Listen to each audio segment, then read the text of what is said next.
ये जो हमें दुख मिलते हैं ना, ये पाप के कारण मिलते हैं।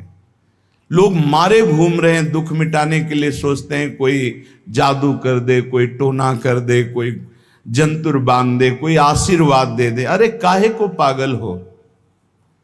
यदि तुम अच्छे आचरण करते हो, भगवान नाम जप करते हो, सद धर्म से चलते हो, तो तुम्हें किसी से आशीर्वाद मांगने की जरूरत नहीं। बात मान लीजिए, प्रार्थना मान लीजिए। दिखावे में लाखों लोग अपने जीवन को नष्ट करने के लिए तैयार हैं। ये माया का ही तो दिखावा है जिसमें जन्म के जन्म हमारे नष्ट होते जा रहे हैं।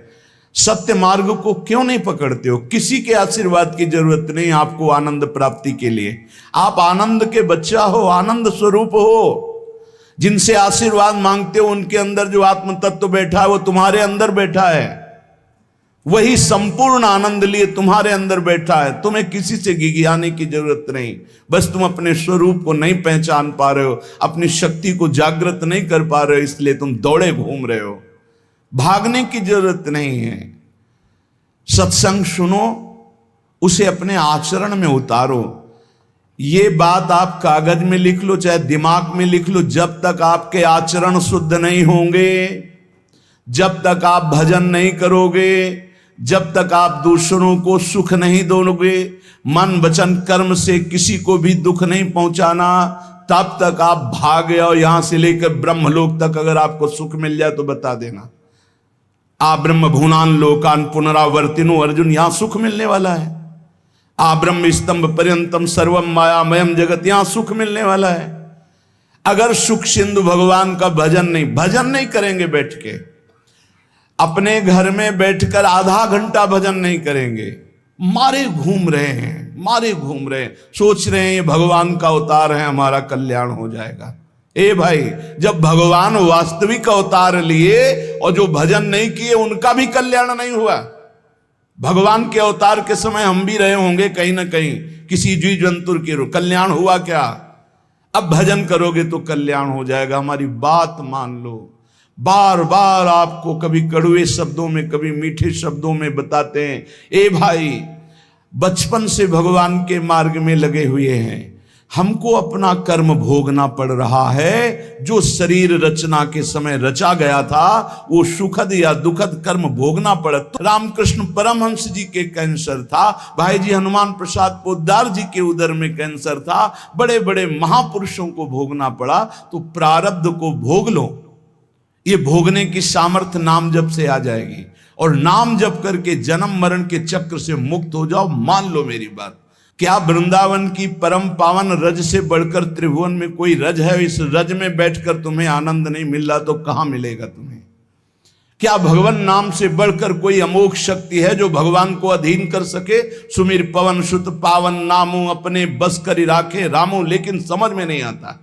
ये जीव सोचता है कोई तपस्वी, कोई सिद्ध से हमारे दुख दूर हो जाएं। नहीं, भगवान के वचन सुन लीजिए।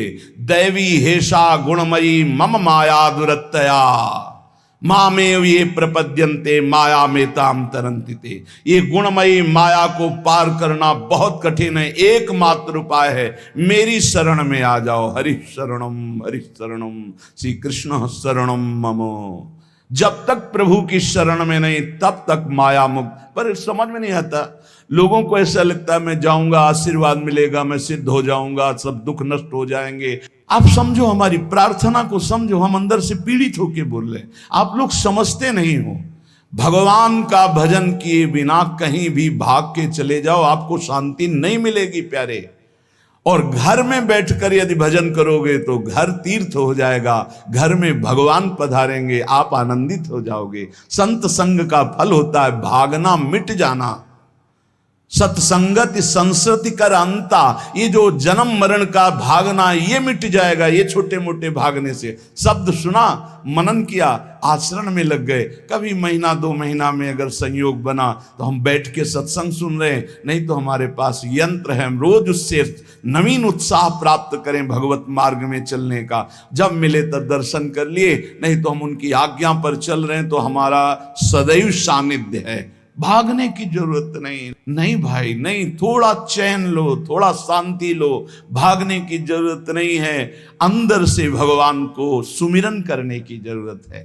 थोड़ा संयम में आओ। जिसको देखो मनमानी आचरण कर रहा है, सोचता है कोई संत महात्मा आशीर्वाद दे देंगे, तो तुम्हें संत महात्मा मिलेंगे ही नहीं। तुम करोगे पापाचरण तो संत महात्माओं का सानिध्य ही नहीं मिलेगा। पापवंत कर सहज स्वभाव, भजन मूर्ति भावन काऊ, जो पे दुष्ट हृदय सोई होई, मोरे सन्मुख आव की सोई। अच्छे आचरण करो, घर बैठे महात्मा मिल जाएंगे, कोई आ जाएंगे ऐसे, तुम्हें कृतार्थ कर जाएंगे। कहीं तुम भेज दिए जाओगे जिनके वचन से तुम कृतार्थ हो जाओगे। हमारी प्रार्थना को मानिए, अपने इस अमूल्य मानव जीवन को कूड़ा करकट की तरह मत नष्ट कीजिए। श्रीपाद कह रहे, नेत्रे उत्पाटित सपदि स्त्री क्षणे लालसा चेत। यदि ये गंदी लालसाएं उत्पन्न हो रही हैं तो थोड़ा शासन में लाओ अपनी इंद्रियों को, छूट मत दो। बहुत जीवन व्यर्थ कर दिया इन इंद्रियों ने, अब सावधान हो जाओ। तुम स्वतंत्र सिंहवत जीवन व्यतीत करने के लिए मानव जीवन प्रकट किए भगवान ने तुम्हारा। तुम इंद्रियों के गुलाम होकर, मन के गुलाम होकर, भोगों के गुलाम होकर के जीने के लिए नहीं आए हो मनुष्य देह में। देवता तरसते हैं इस मानव देह के लिए। क्यों? क्योंकि साधन धाम मोक्ष कर द्वारा, इससे साधना करके हम जीवन मुक्त महापुरुष हो सकते हैं। लेकिन नहीं, बस कोई ऐसा कुछ कर दे जिससे हमारा पति बन जाए, कोई ऐसा कर दे कि हम स्वस्थों को भोग भोगें, कोई ऐसा कर दे सारी झंझटें मिट जाएं। अरे औरों की तो बात जाने दो, भगवान जिनके घर में अवतरित हुए आप वहां दृष्टि डालिए। इतने बड़े भजनानंदी महात्मा वसुदेव और देवकी कंस कारागार में बंद किए हुए, भगवान पधार रहे हैं हथकड़ी बेड़ियों से जकड़े हुए। आप विचार कीजिए, भगवान की सिवा तुम्हें कोई बंधन मुक्त नहीं कर सकता। और सब तरंगे हैं, भगवान भगवान है, हमारी बात को समझ लो। भगवान भगवान है, भगवान के भाव में डूब करके सब भगवत स्वरूप हैं।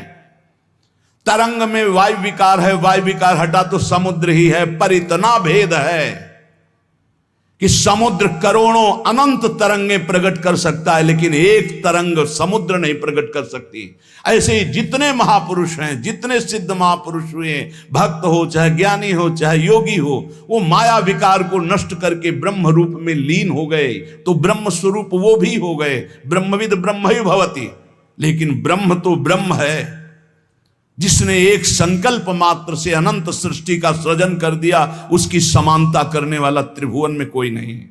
तो उन्हीं भगवान की, चाहे निराकार मानो, साकार मानो, सगुण मानो, निर्गुण मानो, उन्हीं भगवान की शरण में जाने के लिए सब संत महात्मा, और जो भगवान की शरण से अलग करके अपने को भगवान माने, तो हमें लगता है फिर बचना चाहिए ऐसे भगवानों से, जो अपने वचन से, अपने आचरण से, अपनी हृदय की भावनाओं से जीवों के माया जनित आकर्षण को नष्ट करके श्री भगवान से प्रीति करावे। उसे संत कहते हैं, उसे ब्रह्मर्षि कहते हैं, उसे महात्मा कहते हैं, उसे भक्त कहते हैं। शास्त्र उठा के देख लो, ब्रह्म स्वरूप हो गए हैं। दूसरों ने अनुभव किया कि साक्षात ब्रह्म है, लेकिन वो जब बोले तो अपने को ब्रह्म नहीं बोले। गोस्वामी तुलसीदास जी साक्षात भगवान के स्वरूप हो चुके। वो क्या कह रहे हैं? जो मैं अपने अवगुण कहूं, बाढ़े कथा पार नहीं लहूं, ताते मैं कछु अलप बखाने, थोड़े महू समुझे सयाने। कह रहे मैं अपने अवगुणों की यदि कथा कहूं तो ग्रंथ भर जाएगा। थोड़े बता दिए हैं कि मैं अवगुणी हूं, इसमें जो विवेकी जन हैं वो समझ पाएंगे मेरी बात को। क्या समझ पाएंगे?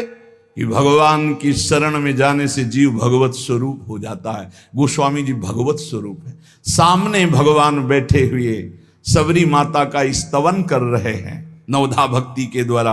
और सबरी जी ऐसा कह रहे, अधम ते अधम, अधम अति नारी, तिन मां मैं मति मंद अघारी।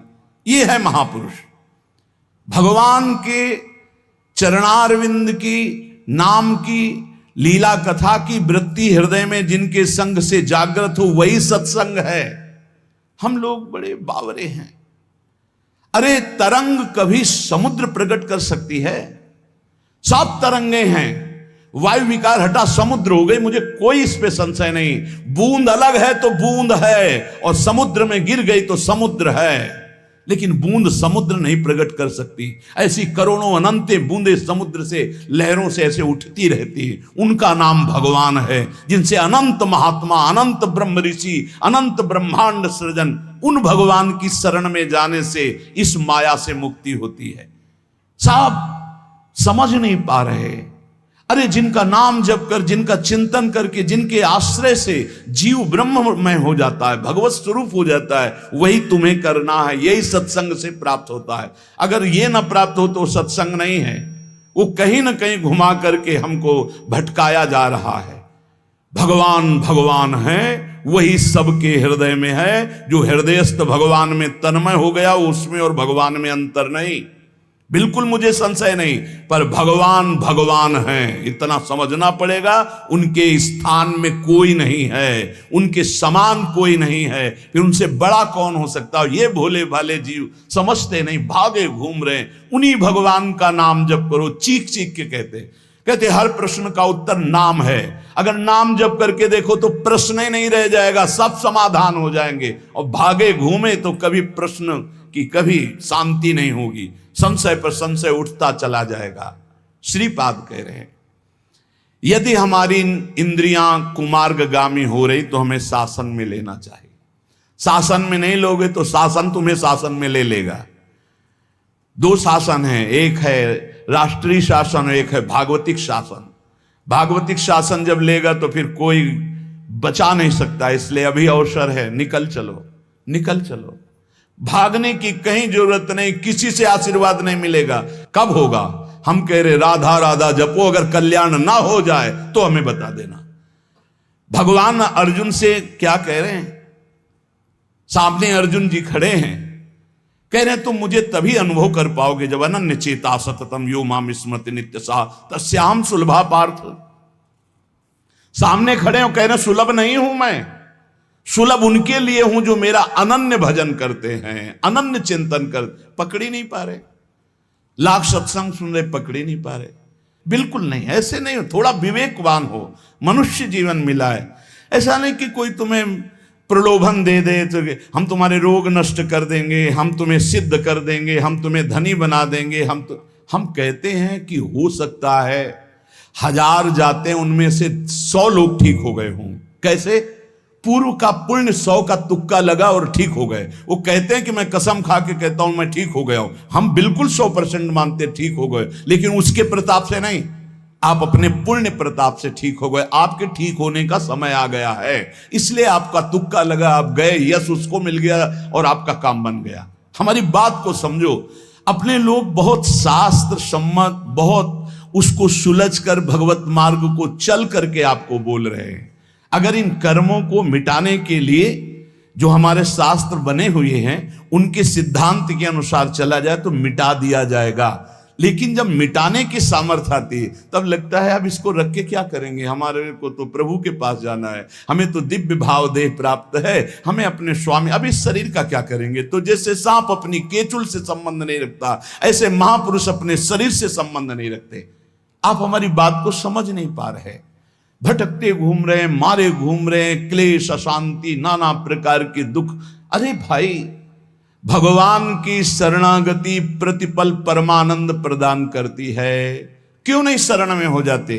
क्या तुम्हारा पांच भौतिक देह नहीं? क्या हमारा पांच भौतिक देह नहीं? क्या तुम भगवान के अंश नहीं? क्या हम भगवान के अंश नहीं? अंतर क्या है? तुम संसार का चिंतन करते हो, भगवान का चिंतन करते हैं, तो क्या तुम भगवान का चिंतन करके नहीं बन सकते महापुरुष?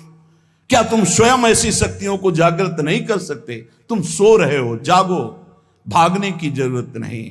ये जो गलत इंद्रियां जा रही, इन इंद्रियों को रोकिए, भगवान की तरफ लगाइए। नहीं लगाओगे तो कहीं भाग के चले जाओ, धोखा ही मिलेगा, तुम्हें शांति नहीं मिल सकती, तुम्हें विश्राम नहीं मिल सकता, तुम सुखी नहीं हो सकते। इन बातों को लिख लो और पूरे विश्व में घूम के चले आओ, चाहे जहां चले जाओ, कुछ नहीं होने वाला। मारे मारे केवल घूमते रहो, समय बर्बाद करते रहो। वही समय एकांत में बैठकर राम कृष्ण हरि बोलो, राधा बोलो, अभी आनंद आ जाएगा। हम ये नहीं कहते कि तुम करोड़पति बन जाओगे, तुम्हारे सारे काम बन जाएंगे, लेकिन हम ये कहते हैं कि तुम्हारा हृदय शांत हो जाएगा, तुम्हारा भागम भाग मिट जाएगा, तुम एक गंभीर हो जाओगे, धैर्यवान हो जाओगे, तुम लड़ना सीख जाओगे दुखों से, तुम सुखों से भूल करके पापाचरण कर बैठे हो, दुखों में इतना तुम हो जाते हो कि अपने जीवन को भी नष्ट करने की सोच। ये सब भगवत विमुख जीव का लक्षण है। भगवत सन्मुख होने पर सुखों में दूसरों को बांटा जाता है और दुख में सहकर भगवान के नाम का स्मरण करते हुए उस दुख के समय को काटा जाता है, समझते नहीं। श्रीपाद प्रबोधानंद जी कह रहे हैं कि यदि कहीं मुझे भगवद आश्रय मिल गया, धाम का वास, और मुझे मन ऐसा कहता कि चलो बाहर घूमते हैं, अमुक तीर्थ, तो कह रहे हैं मैं पत्थर का टुकड़ा लेकर अपने पैरों को कुचल डालूंगा, क्योंकि ऐसा अवसर मुझे बार बार नहीं मिलेगा। धाम का अगर वास मिल गया तो मैं धाम छोड़ने वाला नहीं। पादौ संचूर्णयत शिलया चेद्वहि स्याद ये आशा। यदि ये आशा मन में जागृत हो गई, चलो अमुक जगह घूम आते हैं और धामवासी हैं, अखंड व्रत लिया है, तो बोले पैरों को हम चलने लायक नहीं रखेंगे, पर वृंदावन से बाहर नहीं जा सकते। सद्यः प्राणास्त्यजत बलिभिर नेतुमारभ्यते चेत। यदि कोई बलवान पुरुष मुझे बांध कर बाहर ले जाना चाहे तो कह रहे हैं बद्ध्वा देहो बहिर्कपटा आशास्ति वृंदावन, उसी समय प्राण त्याग दूंगा। अगर कोई बलवान जबरदस्ती मुझे बांधकर वृंदावन से ले जाना चाहे तो उसी क्षण वृंदावन में प्राण त्याग दूंगा, बाहर नहीं जाऊंगा, क्योंकि धाम की कृपा से अनंत जन्मों की बिगड़ी बन जाएगी, भगवत प्राप्ति हो जाएगी। यह कुर्याद गुरु तल्प कोटि गमनम हन्याच विप्राबुदम स्वर्णंचापि हरेत पिबेच मदिराम संसर्गवान तादृशैः। श्रीपाद बहुत अनुभवी महापुरुष हैं। अन्यंचोद्भट गोवदाध्य घचयम कुर्वीत सोप्यामृति श्री वृंदावन वास निश्चय सुनिर्वाही महाधार्मिक। यदि आपको ज्ञान नहीं रहा हो, आपसे ऐसे पाप बन गए हैं, गुरुपत्नी गामी सबसे महापापों में पहले आता है, फिर आता है जो ब्रह्म ऋषिजन हैं उनकी भार्या, फिर आता है मद्यपान मदिरापान करना, फिर स्वर्ण की चोरी करना, और जो ऐसे पुरुषों का संगी है वो महापापी, गौ हत्या करना महापाप। ऐसे जो महापापी जन हैं, पाप हो चुके हैं उनसे, अब वो विचार करें कि मेरा कल्याण कैसे हो सकता है, मैं तो महापापी हूं। तो श्रीपाद कह रहे हैं हर जीव को अंतिम सांस तक भगवत प्राप्ति का मार्ग खुला है। बहुत बड़ी बात है, बहुत बड़ी बात है। आज तक भोगना पड़ रहा है गुरुपत्नी गामी का कलंक चंद्रमा जी को, आज तक। ये बड़े बड़े महत पाप हैं जो लोग नहीं समझते हैं। ये बात समझ लें, पर स्त्री गमन, मदिरापान, द्वैत कीड़ा, स्वर्ण चोरी, गुरुपत्नी गामी, ब्रह्म ऋषियों की तरफ जो उनकी भार्या है उनकी तरफ ये काम भाव से देखना, गौ हत्या, ये महत पाप हैं। ये पाप नष्ट कर देते। भ्रूण हत्या, ये सब महत पाप है। अगर ये पाप बन गए हैं जाने अनजाने में जीवन में, और अब हमने सत्संग सुना तो अब हमें प्रायश्चित हो रहा है कि मेरा कल्याण कैसे हो सकता है, तो श्रीपाद कह रहे एक बार हृदय से जलन पैदा करो कि मेरे से बहुत गलती हो गई, और श्रीधाम वृंदावन आ जाओ। वृंदावन की परिक्रमा करो, रज में लोटो, रसिकों का संग करो। ये नियम ले लो कि अब जीवन में कभी पाप नहीं करेंगे, और नाम जपना शुरू कर दो। तो कह रहे हैं निश्चय सुनिर्वाही महाधार्मिकाहा, निश्चित वो धार्मिक हो जाएगा, उसके सारे पाप नष्ट हो जाएंगे, वो भगवत प्राप्ति कर लेगा इसी जन्म में। भगवत प्राप्ति आखिरी सांस तक हो सकती है। आखिरी सांस में बोला राधा राम कृष्ण हरि, बिल्कुल भगवत प्राप्ति हो जाएगी। विश्वास कर लो इस बात पे। इसलिए कोई भी कभी निराश न हो कि मुझे भगवत प्राप्ति नहीं हो सकती, मेरा कल्याण नहीं हो सकता। इस श्लोक में श्रीपाद ने बताया, यदि ऐसे महापाप किए हुए हो तो श्रीधाम वृंदावन आ जाओ। धाम है भगवान का, निज धाम है। जो बड़े बड़े तीर्थों के अवगाहन से पाप नष्ट नहीं होते, जो कि महापाप कहलाते हैं, वो धाम में रज में लौटने से, परिक्रमा करने से, नाम कीर्तन करने से, सत्संग सुनकर सतमार्ग में चलने से। कह रहे हैं निश्चय सुनिर्वाही महाधार्मिका, निश्चय उसके सारे पाप नष्ट हो जाएंगे और वो धार्मिक ही नहीं महाधार्मिक हो जाएगा। धर्माख्यामपि नैव वेत्ति सकला धर्मिर्निगीर्णो सकृत् चांडालैरपि धिक्कृतः कुचरिता नम्लेच्छैरपि न्यकृतः अत्युच्छृंखलया निजोरु कृपया शान्त्या च वृंदावनम स्वस्मिन्नामृति चेद्ददाति वसतिं धन्योस्ति वृंदावने। यदि ऐसा पुरुष है, ऊपर के श्लोक में जो बताया महापापी, अब कह रहे हैं अगर ऐसा पुरुष है कि कभी धर्म की चर्चा ही नहीं सुनी, जो सदैव अधर्म में ही ग्रस्त रहा है और इतना नीच है कि पापी लोग भी उसकी निंदा करते हैं। कुछ पाप ऐसे होते हैं जिनकी पापी लोग भी निंदा करते हैं। जैसे जेल कोई जाता है, हमें बताया गया है, तो उनमें कैदी लोग पूछते हैं क्या करके आया है, वो बताया गया कि भाई ये राष्ट्र रक्षा के लिए ऐसा ऐसा किया, पर अधिकार नहीं था, तो अनाधिकार चेष्टा में इसने अपने समाज की रक्षा के लिए ऐसे ऐसे किसी ऐसे उपद्रवी को मारा। तो हाथ मिलाते हैं उसको सम, ये काहे क्या है, बोले अपनी बेटी के साथ ऐसा गंदा आचरण कर। तो बोले वहां के कैदी भी गुस्सा होकर उस पर दृष्टि रखते हैं, उसे घृणित दृष्टि से देखते हैं। तो यहां कह रहे हैं जो धर्म की वार्ता नहीं जानता, अधर्म से ग्रसित रहा है, और नीच पुरुष पापी लोग भी उस पर क्रोध दृष्टि से देखते हैं कि बहुत ही नीच है ये। ऐसे खोट कर्म करने वाला समाज से जो बहिष्कृत हो चुका है और निश्चित हो चुका है कि अब इसकी दुर्गति पक्की है, उसके लिए भी एक चांस है। बोले निजोरु कृपया शांत्या च वृंदावनम स्वस्मिन् नामृत चेत ददाति वसतिम धन्योस्ति वृंदावने। बोले निज कृपा से वृंदावन उसको पावन कर सकता है। यदि वह करके ये जीवन भर का नियम ले ले कि अब मरूंगा तो इसी रज में वृंदावन से कभी बाहर नहीं जाऊंगा, तो असीम कृपावान प्रिया प्रीतम का निज धाम ये उसके सारे पापों को नष्ट करके उसे धन्य कर, धन्योस्ति वृंदावने, उसे धन्य बना देगा। पहले में महापापों का वर्णन किया, दूसरे में नीच आचरण करने वाला अधर्मी जो सबसे ज्यादा तिरस्कृत है, वो भी अगर श्रीधाम वृंदावन में आमरण वास स्वीकार कर ले कि अब वृंदावन, वैसे तो मैं बहुत पापी नीच हूं पर अब वृंदावन को नहीं छोड़ सकता, आजीवन वृंदावन वास करूंगा चाहे जितना कष्ट मिले। तो श्रीपाद कह रहे हैं चेत ददाति वसतिम धन्योस्ति वृंदावने। वो वृंदावन वास स्वीकार करने के कारण वृंदावन की कृपा से निष्पाप होकर धन्योस्ति, धन्य हो जाएगा, अर्थात उसको भी भगवत प्राप्ति हो जाएगी।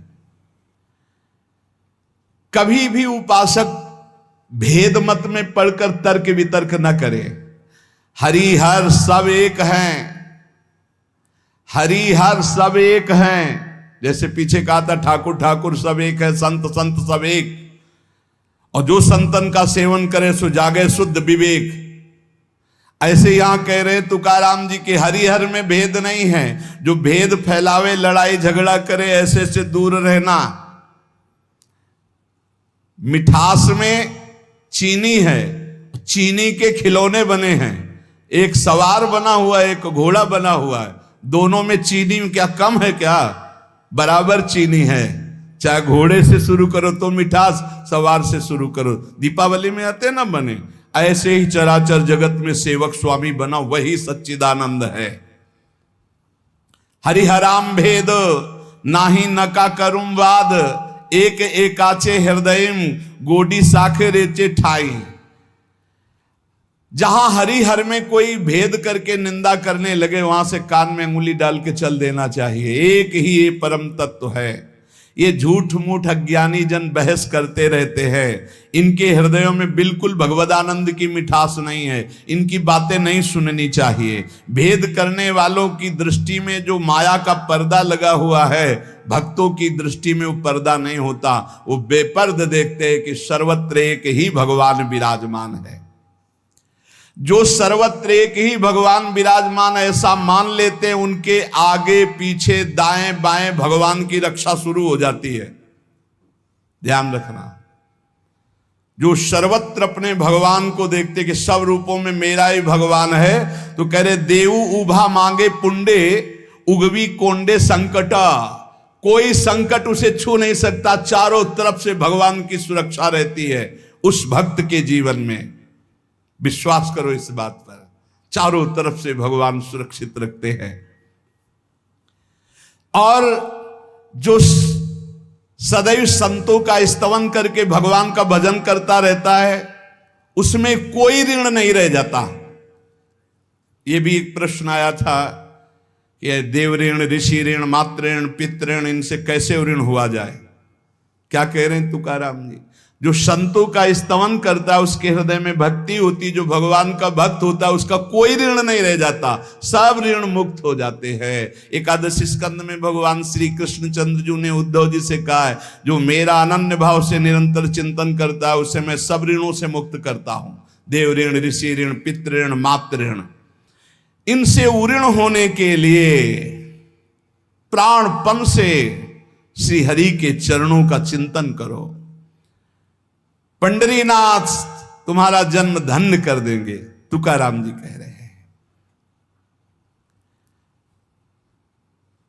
देखो, जब आनंद मिलेगा तब मन पंगु हो जाएगा। जैसे भौरे में बहुत बड़ी ताकत है कि चाहे जितना मजबूत काठ हो, वो बड़े मौज से खेलते खेलते उसमें छेद कर देगा। जब कमल की पराग वृत्ति में वो पहुंचता है, तो थोड़ा सा भी पराग को धक्का न लगे, शांत होकर बैठ जाता है। चाहे जीवन खोना पड़े, वो कमल की पंखुड़ी को नहीं काटता। ऐसे उदाहरण दे रहे, ऐसे ही तुम्हारा मन तब तक उद्दंडता करता रहेगा जब तक भगवत सुख नहीं मिलेगा। और जिस दिन इसे आनंद मिला, भगवदानंद, ये बैठ जाएगा, इसका अस्तित्व खत्म हो जाएगा, ये बैठ जाए। निज सुख बिन मन होई कि थीरा। बिना आत्मानंद का अनुभव मिले मन स्थिर नहीं होगा, शांत नहीं होगा, विश्राम नहीं पाएगा। भौरे का दृष्टांत देकर के मन को समझा रहे कि मन भौरा है, भटक रहा है विविध भोगों में, बड़ा मजबूत है, बलशाली है, लेकिन ये तभी निर्बल बनेगा जैसे भौरा कमल में आ जाता है तो वहां अपना बल खो देता है। ऐसे ही श्री हरि चरणारविंद, हरि नाम, भगवद आश्रय, भगवत भक्ति, इसी में मन आनंद को प्राप्त होगा। तो आपको कहीं भागने की जरूरत नहीं। आपने सुना कि जंगल में भागने से क्या होगा, जल पीने से क्या होगा, फलाहार रहने से क्या। शांति से अपने घर को ठाकुर जी का मंदिर मान लो, खूब नाम कीर्तन करो, भगवत चर्चा करो, भगवान का सुमिरन करते हुए जीवन व्यतीत करो। इधर भी सुखी, परलोक में भी सुखी। किसी से आशीर्वाद मांगने की जरूरत नहीं, दौड़ने भागने की जरूरत नहीं, हाहाकार मचाने की जरूरत। ये बहुत आनंद का जीवन है मानो दे। बस सुलझ जाओ, शांत हो जाओ, जहां तुम हो वहीं सब ठीक है। जो मिल जाए, रूखा सूखा फल है, अन्न है, जल है, जो मिल जाए, प्राण पोषण करो, भगवान का चिंतन करो, सद आचरण करो, बड़ा आनंद में जीवन होगा। लेकिन आनंद से जीने के लिए असद आचरण करते हो, पापाचरण करते हो, आनंद की खोज में। कहां पापाचरण में आनंद है? इसलिए सद आचरण में आ जाओ, भगवद आश्रित हो जाओ, खूब नाम जप करो। भगवान मंगल भवन है, इस गेम से निकाल देंगे। बहुत बड़ा एक गेम है, बहुत बड़ा गेम है। जीतते जीतते हार जाओ, हारते हारते जीत जाओ। तो हम तो जीत गए। नागरी दास ही जन्म जितायो, बलिहारी बलिहारी हमारी सबही बात सुधारी, कृपा करी श्री कुंज बिहारी और श्री कुंज बिहारी हमारी सबही बात सुधारी। राख्यो अपने वृंदावन मां, बस खास बात बल गई।